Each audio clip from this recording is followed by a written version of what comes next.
drop a little food for thought this morning. I'm on my way home from work, and I've had something that's been sitting in my mind. I was reading the story in Numbers 20, where Moses is being told that he will not lead God's people into Promised Land, right? And he's trying every way in the world to change God's mind, to convince him, just give me another chance, let me do this. And God's like, I made up my mind, stop asking me. I'm not gonna hear this, right? So Moses, there was nothing Moses could do to undo God's mind. God's mind was made up. And the only other opportunity that he would have had was if the people of Israel prayed to God on his behalf. And it talks about that. And in his speech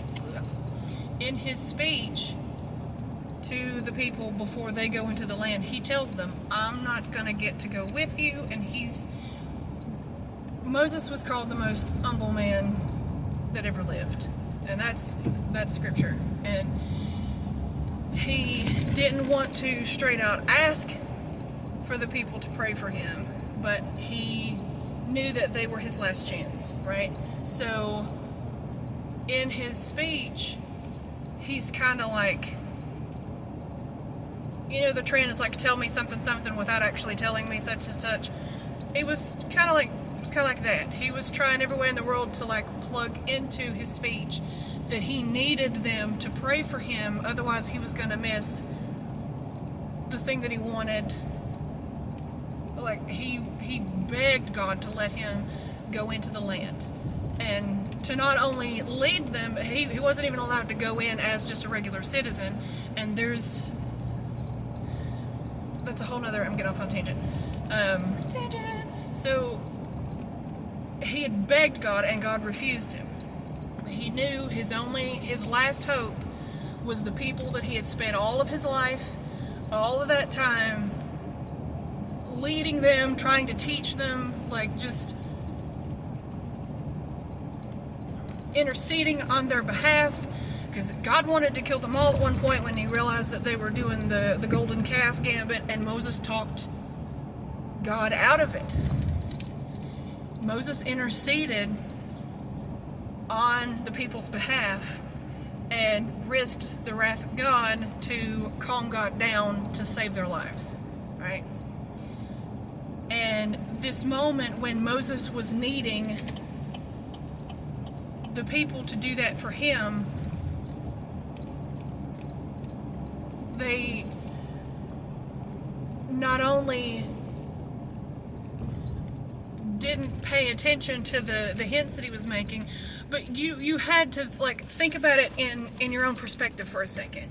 If you were in that spot, and the one thing that you've worked your entire life, all the efforts that you've put into, and Moses was an old man, his whole life's work was put into finally getting to the starting point, which the children, the promise that was made to Abraham, the children that his descendants, having the children to make a people, and then having the land for the people to live, that was the starting point for the task that was given to them. Anyway, another tangent, that's something for another video. But your whole entire life, up until your own age, you're getting to the point, because he dies after this. After they leave and he watches them walk away, literally nobody stayed behind to stay with him. He died in that cave after they left. So this is literally he's to the point of dying, and this is the last thing that he does is give them this speech. And his whole life is built in culmination to the moment of crossing the river and entering into the promised land that he's always dreamed of seeing, that he's always wanted to be in and be a part of. And at the last moment, his behavior warrants God taking that from him. which is what happens. That's what happens. Him striking the rock twice prevents him from being able to lead the people. And then there's another aspect that goes back to appointing the judges that ultimately prevents him from being able to go in even as a citizen. But again, tangent, that's for another video. So where was that? Squirrel? Yeah, so these people that have been around him his entire life, for the most part, the generations have passed away. All the people that are here, for the most part, are the children of the generation that have already gone. So they've spent their entire life around him, learning his mannerisms, learning who he is, and that he's the leader. He's been there in that role the whole time, right? And then now that it's time for the reward, you're not going to go? Nobody caught on to the fact that if it was me, if I'd spent all my life doing something like that, like working towards something like that, and at the last second it was taken from me that I would never get it, I would be devastated. Like, you would hear my voice cracking when I'm trying to have this speech. Like, you would see it on my face. There'd be no way that I'd be able to hide something like that. It would wreck me. And all I can think in my mind is, like, he had to have been reacting the same. There had to have been something about his countenance, about his behavior, his character, that would have been completely different from everything they had ever seen of this man. And not one person prayed on his behalf. Not one person. Out of all of these people, even his own brother, it says that nobody caught on, nobody prayed for him. Nobody.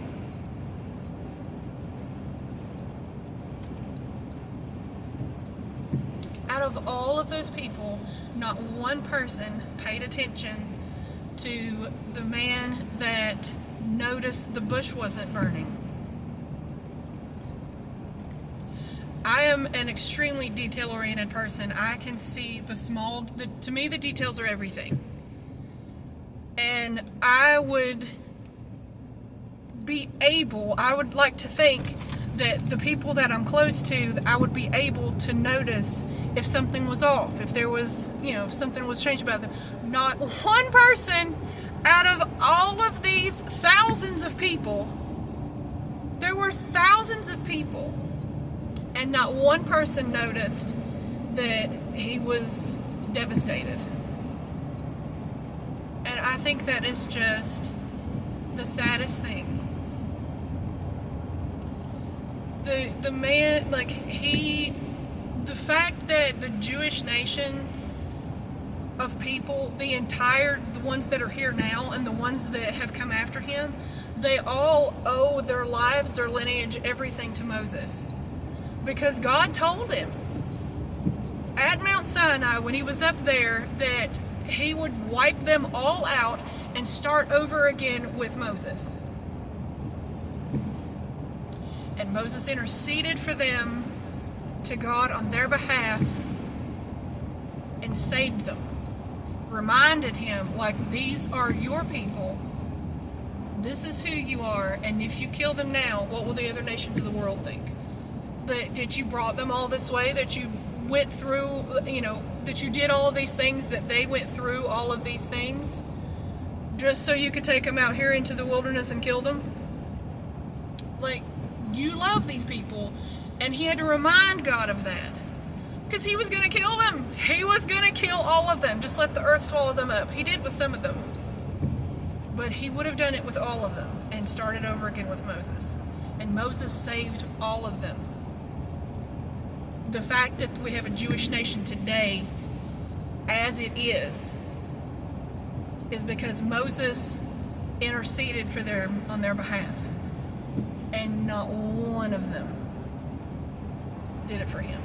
Not one. Not even those that were closest to him.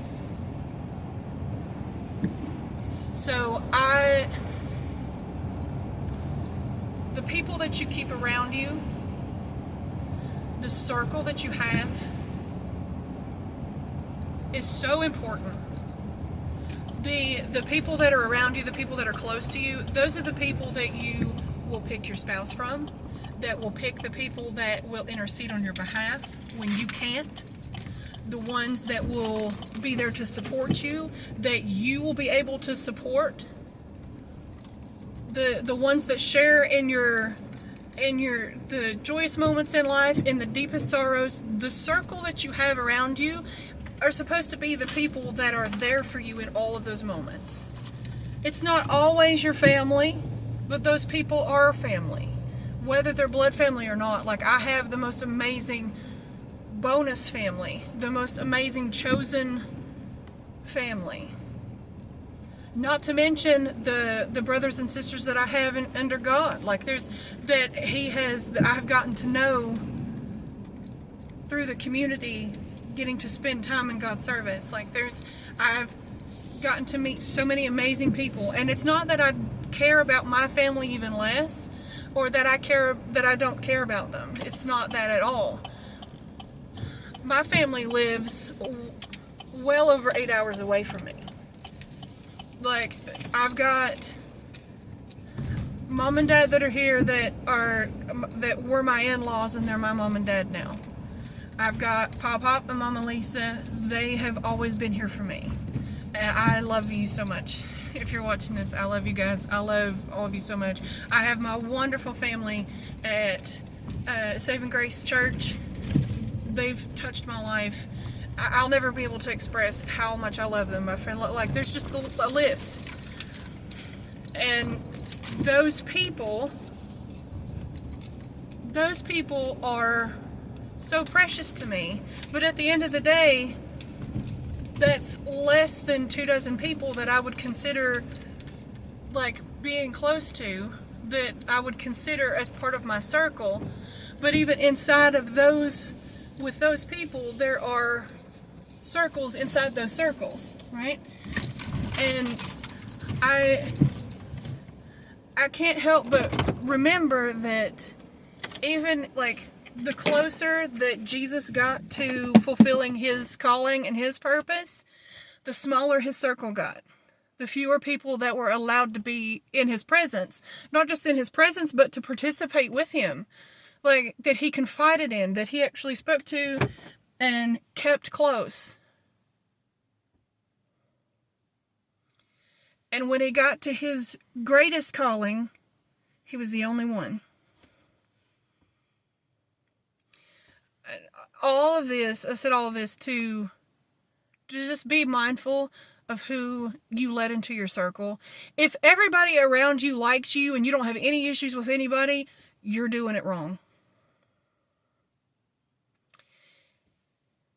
If there are moments where like you can't remember the last time that you had an argument with somebody, or there was a point of awkwardness or contention between you and another person, whether they be in your circle or not, that's a problem. And I know that sounds counterproductive and counterintuitive, but we are designed to challenge each other. Whether it be for good or bad, like, we all have different opinions, different personalities, different viewpoints, different experiences that we pull from, different perspectives. Like, the fact that each one of us exists in the time that we do, with the family that we have and the people that we're around and the place that we are, all of those factors come together to create its own miracle. And we're meant to challenge each other and either help each other grow or learn something from. Like, every interaction that you ever have should be a learning experience. Be it for good, for bad, or indifferent. You should learn something from every single human interaction that you ever take into account, even if it's literally passing somebody on the street and going, hey. Or that Caucasian Midwestern. But the truth is the truth. Like, we are designed to be social creatures, but who has access to you? part of having discernment is knowing, like, who you can keep close to you, right? The ones that are just as excited about your victories as they are being able to help you in times of sorrow. Like, I know so many, like, not so many people, but I know quite a few people that if I was going through something bad and I needed somebody to pray for me, there's a list. But if I had something wonderful happen to me and I wanted to talk about how happy I was and how important it was and how I'm just so excited about something good, that list turns into a fraction of what it was before.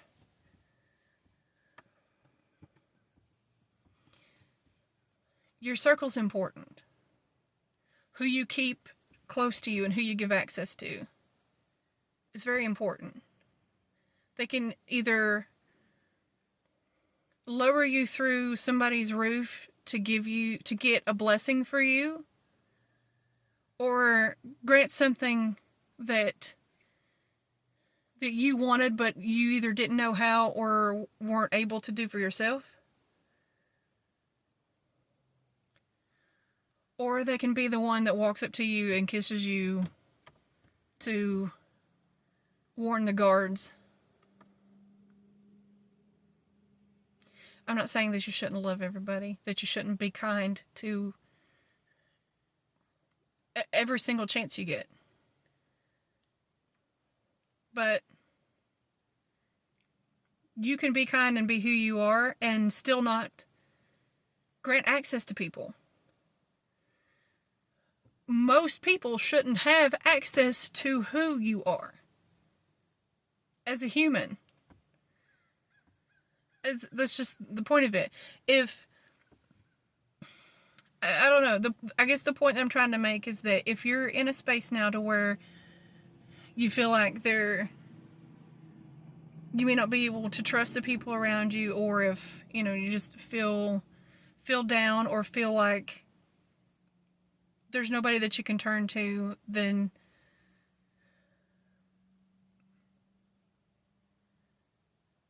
you can always, and I do mean always, and if it sounds a little cliche, then that's by all means. I'll be as cliche as one can possibly be.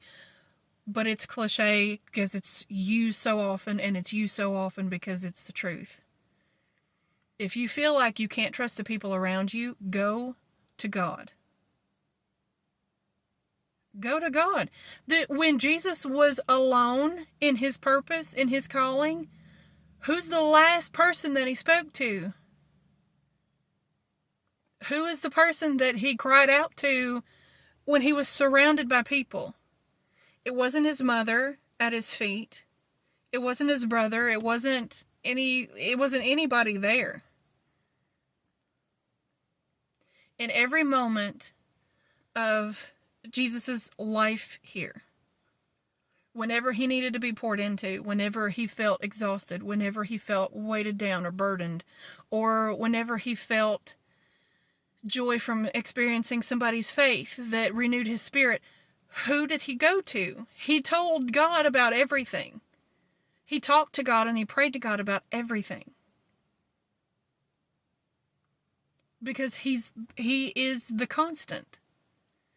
He is always going to be there. Even if you feel like he's not going to be there, he's right there and he hears you. He'll help you talk. He'll help you through anything and everything that is going on with, whatever you feel. Just, he never gets tired. He's never too busy. He's never going to be annoyed. He wants relationship with you so bad. He wants to be close to you. He wants you to come to him. He wants you to draw nigh unto him. He wants you to tell him all of your situations, all of your problems, all of your joyous moments. He wants you to talk to him. He wants to be that person that you can depend on when the world falls.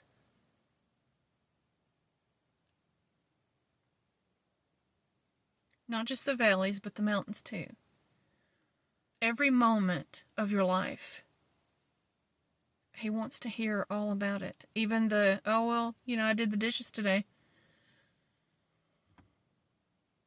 That's awesome. Tell him about it.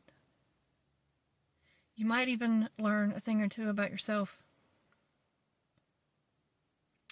And be mindful of who you let have access to who you are, to your peace, to your inner self, to your space. I'm not saying put up walls and shut the world out, but not everyone deserves access to you. Not everyone is going to care about what happens to you. Not everyone has God's love in the front of their mind.